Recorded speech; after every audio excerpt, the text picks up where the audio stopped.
Hyvää päivää. Mä lähdin tämmöiselle keväiselle viikonloppuretkelle ja ajattelin tehdä videon. Edellisestä videosta onkin kulunut yllättävän paljon aikaa. Ei pitänyt olla näin pitkä tauko näiden videoiden välissä, mutta mä kerron tossa vähän myöhemmin, että minkä takia näin on. Mulla on myös uusi teltta testissä, tai oikeastaan vanha teltta testissä tällä reissulla. Katsellaan sitäkin tossa vähän myöhemmin, että minkälainen majoite on oikeastaan kyseessä. Tosiaan, mä oon täällä Pohjois-Savossa, Etelä-Savon vastaisella rajalla ja menossa katselemaan tuommoista Sorsavesi-nimistä järveä. Se on reilu 54 kilometriä vesipinta-alaltaan se järven koko ja se on ilmeisesti niin kuin monesta kohdasta ihan rakentamatonta ja jopa luonnon tilaista paikotellen. Mä löysin ilmakuvia ja maastokarttoja pläräillessä semmosen mielenkiintoisen näköisen niemen, oikeastaan aika iso niemi, missä on paljon semmosia pienempiä niemekkeitä ja lähdin tänne viikonlopuksi vähän kattelemaan.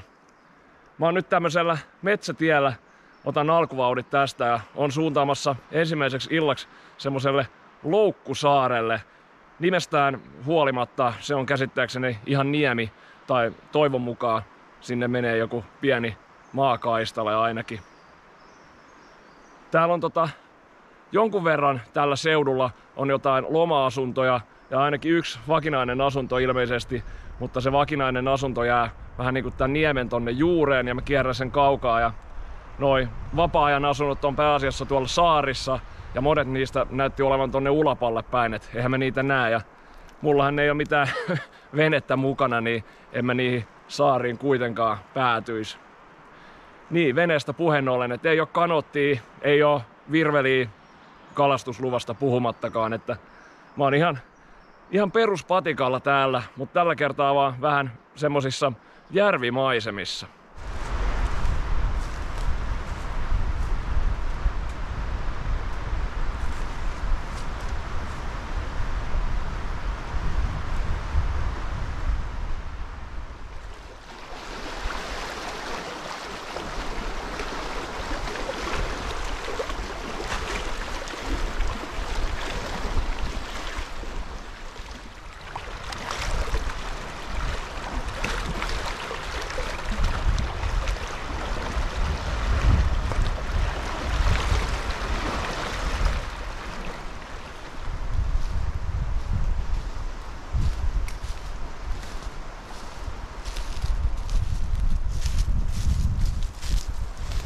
Niin, myöhäiset vapputerveiset tosiaan kaikille.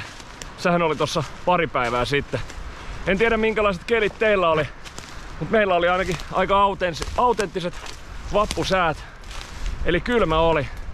Ja nythän oli täksi viikoksi luvattu tyyliin koko maahan aika huonoa säätä, tuulta ja sadetta. Enkä tiedä, että miten se oikein soveltuu tämmöiseen järviretkeen. Toivottavasti ei nyt tarvi koko viikonloppua viettää niin sanotusti sisämaassa. Mut tuleepahan se teltta sit kunnolla testiin, jos vähän tuulee ja ripottelee.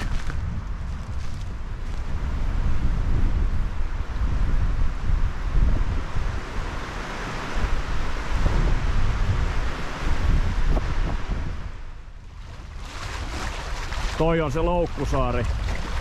Jossakin tuolla menee se kannas sinne, toivottavasti.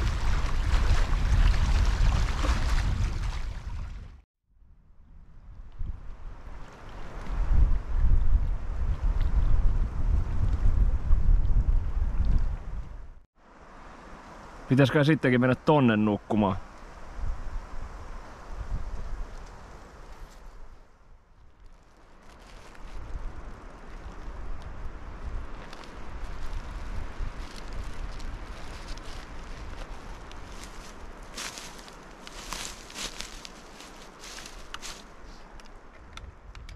Ympäristöhallinnon verkkosivujen mukaan tämä järven pintavesien laatu on erinomainen. Vai mikä se sanamuoto oli? Joku pintavesi on laatuluokassa erinomainen tai tämmöstä.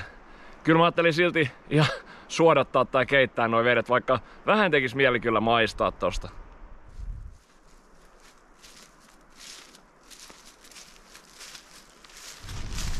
Mä oon tosiaan täällä Loukkusaaressa nyt.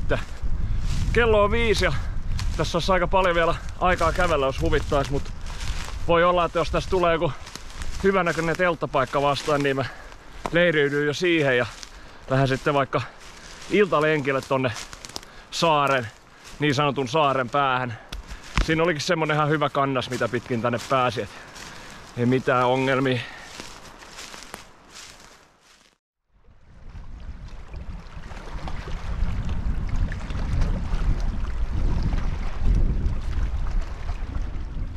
Tuolla saaren tai niemen eteläpuolella alkoi tuulee sen verran kovaa, että mä päätin siirtyä tänne rauhallisemmalle pohjoispuolelle.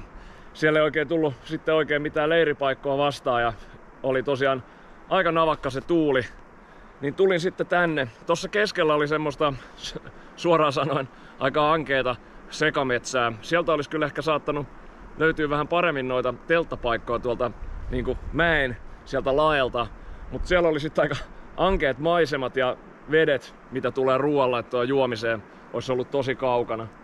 Tässä on nyt ehkä tämmönen kohta, mihin saa tän teltan jotenkin laitettu pystyyn, niin kokeillaan tätä paikkaa nyt. Mulla on tosiaan uusi tai vanha teltta testissä, se pääsee nyt tosi toimiin. Toisen roska on toisen naarre ainakin joskus.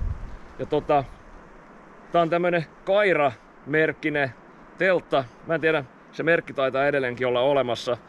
Teltan malli on kulkuri ja mulla ei ole mitään hajua, että milloin tätä telttaa on valmistettu tai milloin tää kyseinen teltta on valmistettu. Et en löytänyt mitään tietoa. Tässä säilytyspussissa lukee kyllä, että Made in South Korea, että ei ole kyllä enää, on sen verran uusi, että ei ole semmoista hienoa suomalaista käsityötä ainakaan. Siinä mun perus Hillebergissä ei varsinaisesti mitään vikaa oo. Se on kevyt ja se kestää aika monenlaisia sääolosuhteita. Mut nykyään aina aikaisemmassa vaiheessa se alkaa tuntua niinku ahtaalta. Ja oon kyllä pari kertaa siinä yöpynyt 14 yötä peräkkäin ja näin. Mut en mä tiedä, onko se jotain mukavuuden halua sitten. Mua on myös pitkään kiinnostanut tämmönen klassinen harjatelttamalli, mikä tää kyseinen teltta siis on. Niin nyt kävi semmonen hyvä tsägä, että sain tän käsiini. Mutta katsotaan nyt, en ala ylistämään tätä suuremmin ennen kuin on tässä joitakin öitä nukkunut.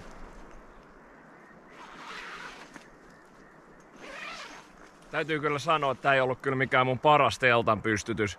Mutta mun pitää heti muistuttaa itteeni, että tää oli tosiaan ensimmäinen kerta, kun mä pystytin tän villiin luontoon, niin annetaan vähän armoa itelle. Ja ei ollut kyllä kovin helppo paikka. Mä joudun itse asiassa heti vaihtamaan sitä telttapaikkaa. Yritin laittaa siihen ekaan mestaan, mutta siinä oli niin paljon kiviä, että ei sitä saanut siihen kiinni. Ja hädin tuskin sai tähänkin, mutta kai mä nyt tän yön tässä jotenkin selvii. Mutta kuten näkyy, niin tilaa on. Täällä on toinen eteinen täällä päädyssäkin, että saa hyvin tavarat mahtumaan ja vaikka sitä ei saisi suositella, niin jollain sadepäivänä mahtuu hyvin kokkailemaan tommosen teltan tai tossa eteisessä. Tää tietysti painaa tuplasti enemmän kuin se mun Hillebergi ja vie vähän enemmän tilaa, mutta siitä tilastahan pitää vähän jotain niin sanotusti maksaa. Vesipilariarvo, se mikä on ilmoitettu, niin se on ihan pieni osa siitä, mitä näissä moderneissa teltoissa on. Mutta onhan sitä ennenkin vanhaa kaiken maailman kangasteltoilla vaalleltu ja varmaan ihan okosti pärjätty. Mä nyt luotan siihen, että nuo vinot seinät on sellaiset, että se vesi valuu siitä edes jossain määrin pois. Kyllä mä semmosen vettä hylkivän aineenkin tohon laitoin, mutta en mä sit tiedä, että kuinka hyvin se toimii. Sitten kun tähän pystyttää, niin tää pitää laittaa sillä lailla pystyyn, että tää sisäteltta laitetaan ekaksi ja sitten vasta ulkoteltta. Ton ulkoteltan voi kai niinku ihan itsenäisesti pystyttää, mutta se sitten, että alkaisi sisätelttaa laittaa jälkikäteen, niin se on varmaan aika mahdoton operaatio. Pitää vaan harjoitella pystyttää tän nopeasti ja en mä sit kovin usein mitenkään missään niinku kaatosateessa ala telttaa laittamaan pystyyn, että yleensä sit tulee odotettua kuitenkin jossain puun alla sadevaatteissa, että aloittaa sen operaation. Mä hain tosta järvestä vettä ja ajattelin tehdä safkaa ja katsella sitten, että käykö mä siellä niemen nokassa vielä pyörähtämässä vai tuleeko sit pimeätä, tuleeko ne sateet missään vaiheessa. Mulla on ruokana aika luksusruokaa. Mä teen semmoista mössöä, missä on pikamakaronia, proteiinia purkissa ja sitten tämmöstä tulista arabiatta pestoa. Tulee kyllä kunnon mätöt.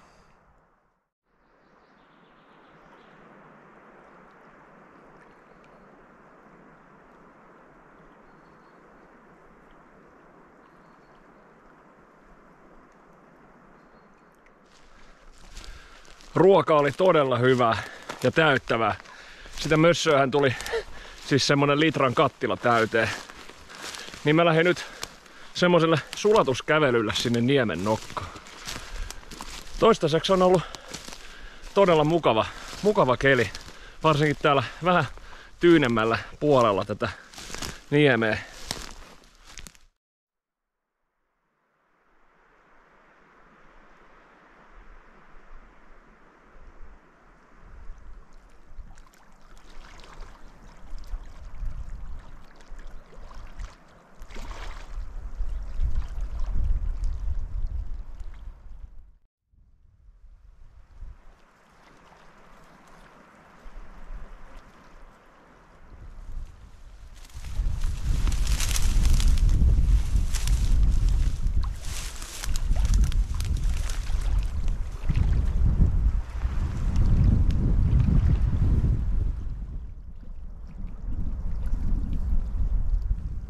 Joo, ihan hyvä vaan, että en lähtenyt kaikkien kamojen kanssa tänne päätyy asti. Tää on aluksi semmonen tosi kivinen ja sitten täältä lopusta tämmönen melko kostea niemi tai niemen paahanen. Jos olisi parempi keli ja vähän semmoista yllytyshullua, niin vois lähteä uimaan tonne saareen, mikä tossa mun takana näkyy. Oisko sinne joku 50-80 metriä, en tiedä. Mut en kyllä nyt lähde uimaan sinne kuitenkaan. Ja niin se päivä on taas kääntynyt iltaan, vai miten se oikein sanotaan. Alkoi satamaan viimeinkin. Huomasin tossa, että ulkoteltan saumoista tulee vähän vettä läpi, että pitää tän reissun jälkeen paikata ne tai käsitellä ne jollakin aineella. Et saa nähdä, miten tilanne kehittyy, jos sataa vaikka koko yön ja se yltyy. Mut muuten tässä on kyllä ihan kotoisat oltavat ja tilaa tosiaan riittää. Mutta kyllä se alkaa nukkumaan menoa aika olemaan pikkuhiljaa. Ei tässä jaksa enää mitään. Hyvää yötä.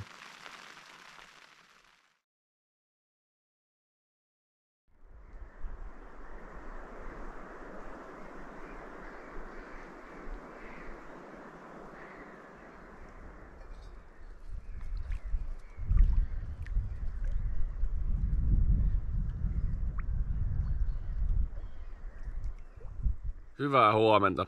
Tulihan viihdyttyä taas aika pitkään tuossa makuupussissa tässä aamulla, mutta pääsinpä viimeinkin liikkeelle, tai ainakin pystyyn. Kävin hakemaan vettä tuosta järvestä ja syön nyt tässä pari leipää ja juon kahvit ja sitten pyrin lähtemään liikkeelle. Ja mulla on suuntana toi niinku pohjoinen, tai mä lähden kulkemaan tätä ison niemen pohjoista rantaa. Siellä on muutama tommonen lampi tai järvi, mitä mä ehkä halusin käydä kattelemaan, mutta katsotaan, että kuinka pitkälle pääsen tänään.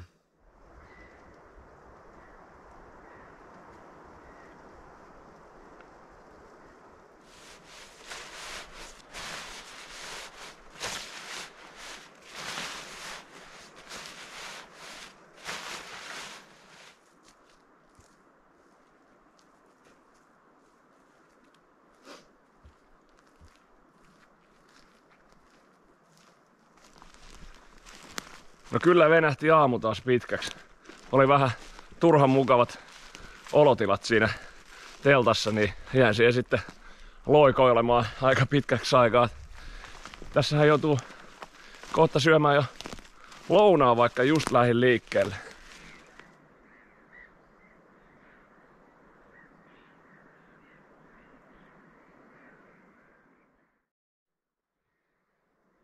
Tuolla mä olin yötä.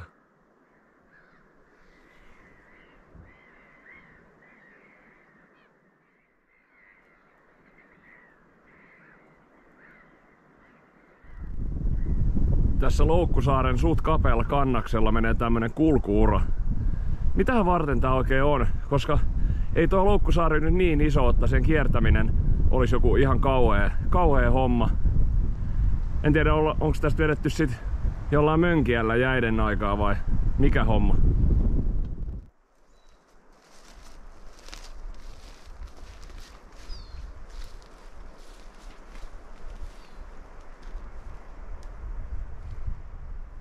Mä päätinkin säästää sen lounaan vähän myöhemmäksi. Mä oon huomannut omalla kohdalla, että tommoset makeet herkut joskus illalla tai jopa iltapäivällä syötynä piristää mua melkein yhtä paljon kuin kahvi. Jos mä juon sitä joskus siinä 4 jälkeen, niin on parempi vetää nämä makeet herkut, niin kuin suklaat ja tämmöset, ehkä vähän tässä aikaisemmin päivällä. Tietysti jos syö niin kuin tosi raskaan lounaan joskus niin kuin loppupuoliskolla päivän vaellusta, niin sit saattaa olla myös tosi semmonen jotenkin raskas olo siinä viimeisillä kilometreillä. Mut mennään nyt näin tällä kertaa.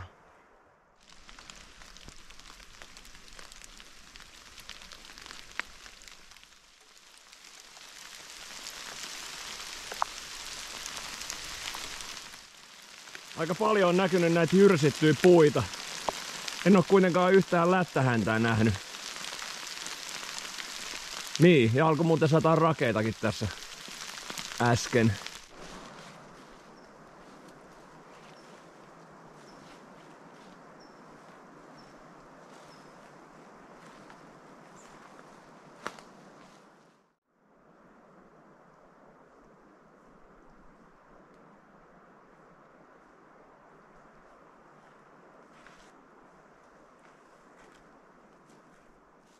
Pieniä sadekuuroja on ilmassa, mutta iski ihan oikein nälkä, niin mä pistin tohon nakit ja muusivedet kiehumaan ja vietän safkiksen tässä.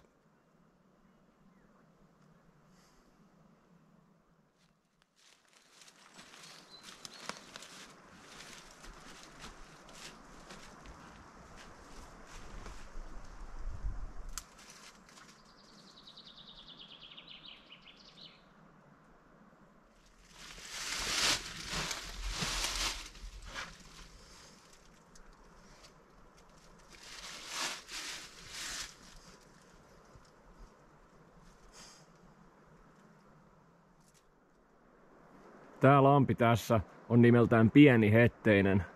Vähän tämän jälkeen tulee toinen lampi, vähän isompi, minkä nimi on Iso Hetteinen. Ja ajattelin sen ympäristöstä ehkä katsoa jotain telttapaikkaa.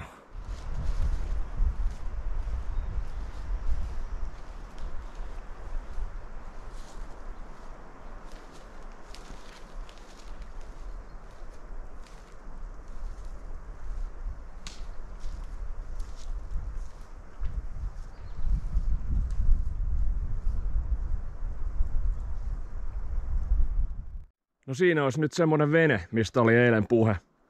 Eiköhän lähdetä iltaristeilylle Isohetteisellä. No, on sitä kai huonompiakin telttapaikkoja ollut.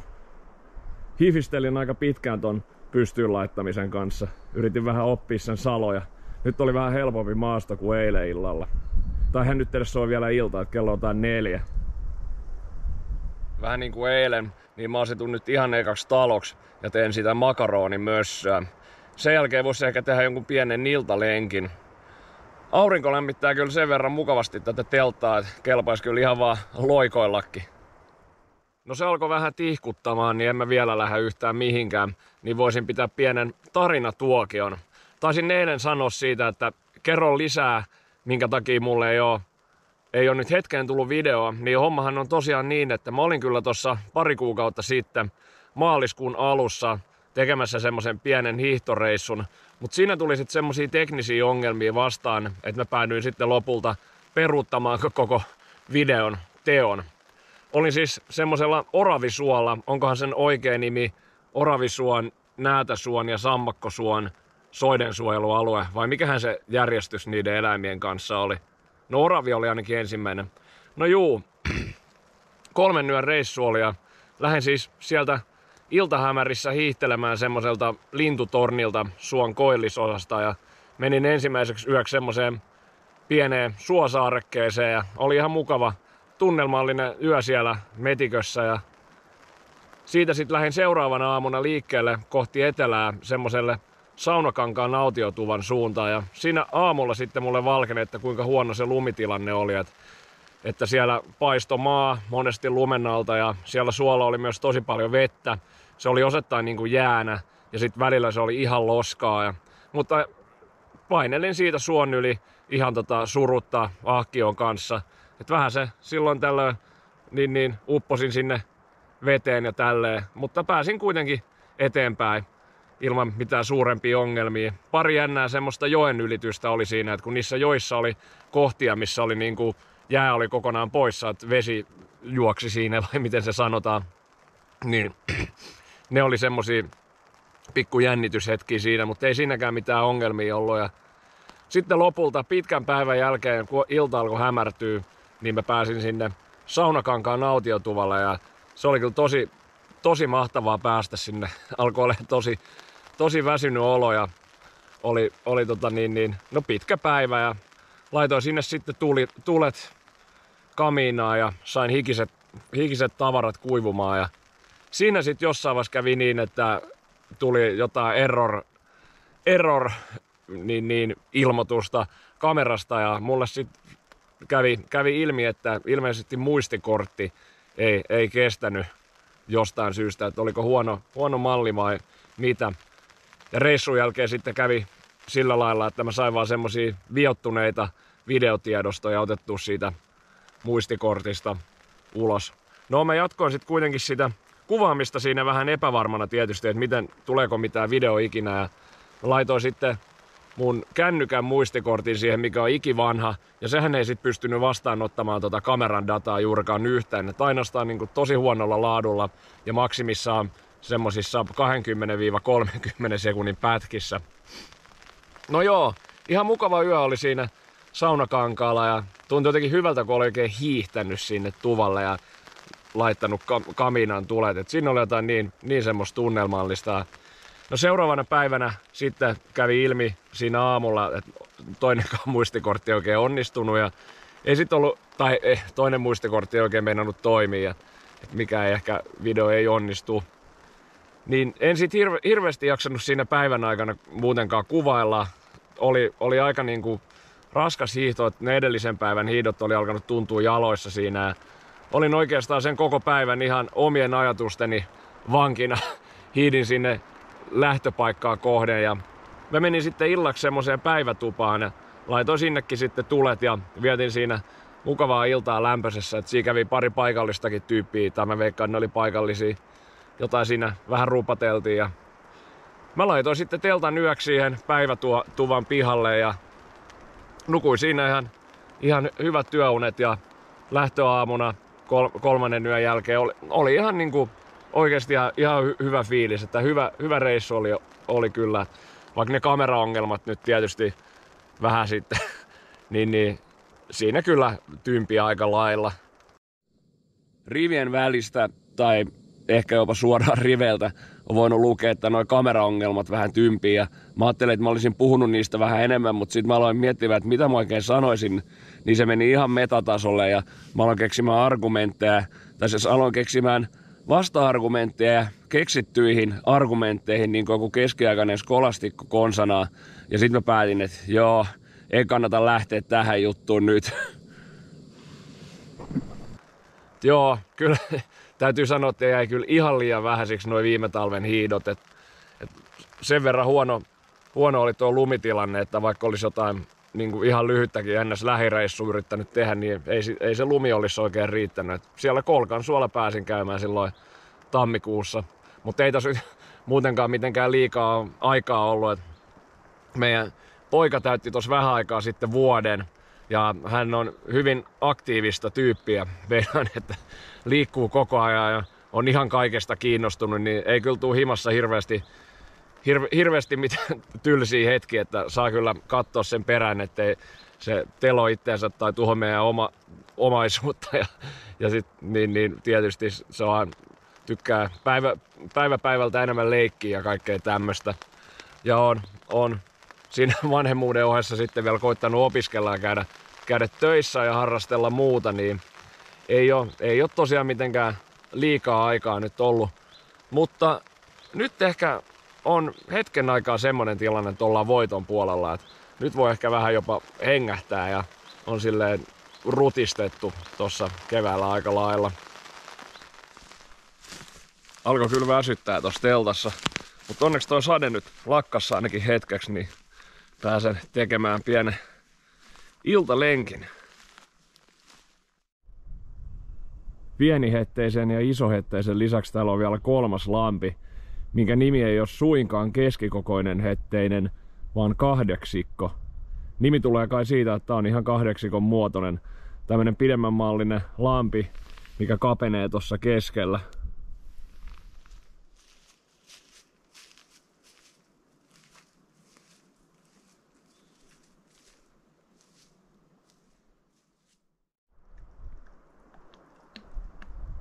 Ja täällä onkin itse sorsavesi taas.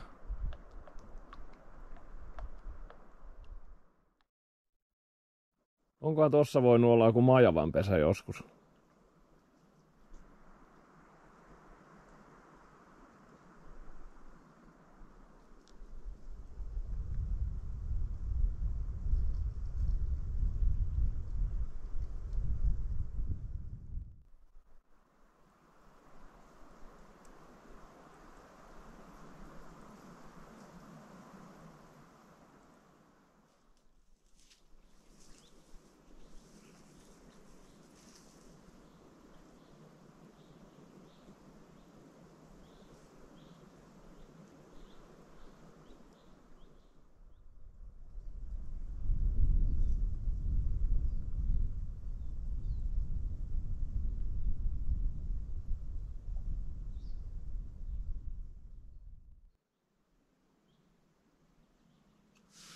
Aika kaunis silta tuolla ulkona, mutta mä päätin kuitenkin tulla tänne mukavan lämpimään telttaa pötköttelemään.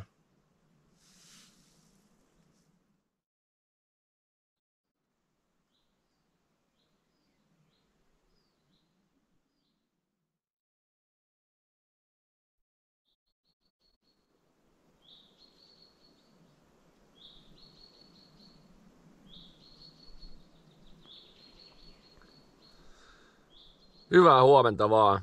Sen vaan ajattelin nyt ilmoittaa, että nukuin ihan hyvin, vaikka vähän valuinkin tuossa yön aikana. Tää olikin vähän vino tää telttapaikka, niin huomasin olevani pienellä sykkyrällä välillä tuolla teltan nurkassa. Mutta ihan semmonen hyvä, mukava, levännyt olo ja ihan hyvä fiilis.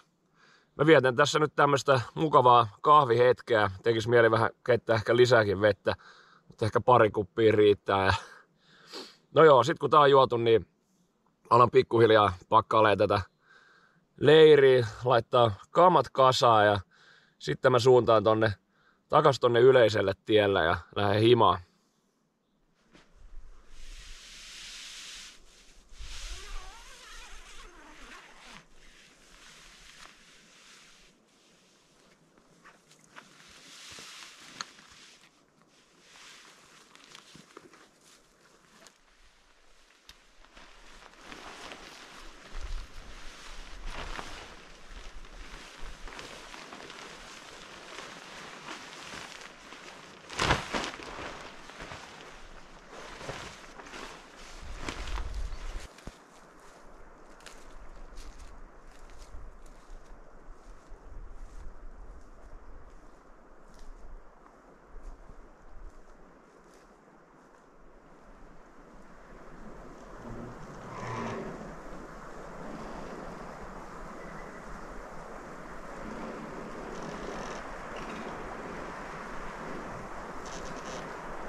Pääsin liikkeelle jo tunnin päästä siitä, kun mä tulin ulos makuupussista, vaikka en yrittänyt mitenkään erityisesti kiirehtiä. Tää on kyllä joku omakohtainen ennätys varmaan. Eipä mulla ole mitään tarvettakaan kiirehtiä tänään, mulla on vaan 4 tunnin ajomatka tosta tieltä kotiin. En nyt kyllä käy hyvästelemässä sitä sorsavettä enää. Se on ihan vastakkaisessa suunnassa, mihin mä oon nyt menossa. Eli mä menen tuohon mettätielle hetkeksi ja siitä sitten ehkä oikaisen vielä jonkun talousmetsän läpi. Ja sitten olisi niinku tää retki tässä.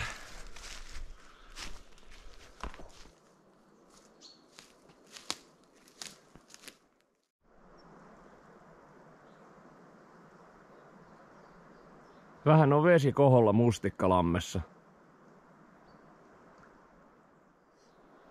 No niin, tää video alkaisi olla tässä.